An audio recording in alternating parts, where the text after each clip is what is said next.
with drugs. And then I remember one girl, she was doing her internship with us.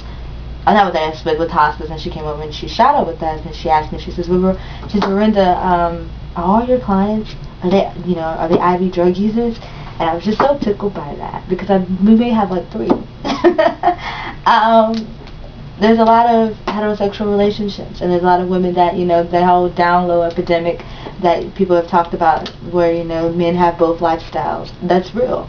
And you have people that do cover up because they want to fit in society. And you have students that cover up because they want to be a part of organizations, and they don't want people to look at them and have this social stigma against them. Mm-hmm. So I wouldn't change it, because I know how it's hurting and it's affecting this area and plenty other areas. It will always be something I keep close to me. No matter where I go, what I do, I will always try to make sure that I'm involved with ASO, a service that provides assistance for those that are affected by HIV and AIDS, because of the fact that it's not enough. You can't do enough education. Education. You can't stress it enough.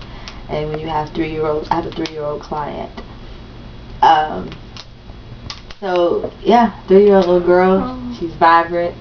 She's lively, but she has had a long history of hospitalizations within her first 2-3 years. Then they didn't figure out that she was positive, even though her mother is positive, and she's also was the client here. Her mother had went out of care for a long period of time. That's another thing you can do with people going in and out of care. But her mother was out of care for a long period of time, came back into care. Well, didn't come back into care until the daughter came up positive, and DHR got involved, because it becomes a child neglect case if they don't receive their medications and they don't, get to the get their medical care that they need. So she's 3 years old, very lively. Food is sticking to her, but at first it wasn't. And they really gave her a failure to thrive diagnosis, because her system, her body was just shutting down. She had a problem breathing, and she's having a problem retaining weight. So it was, she's a huge. It was a huge change in between her before and her now. And so she's 3. When she has to live the rest of her life with this disease.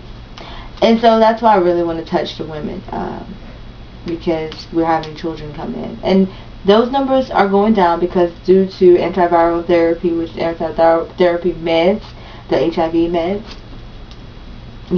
those numbers are decreasing. Pregnant women are being put on medications when they're pregnant. The numbers of the babies coming up positive, numbers are going down, and things are looking great. But then you have those cases like with that particular young girl, who 3-year-old baby's positive.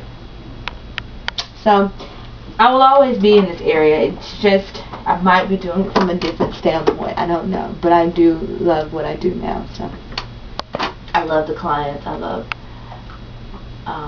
making sure that they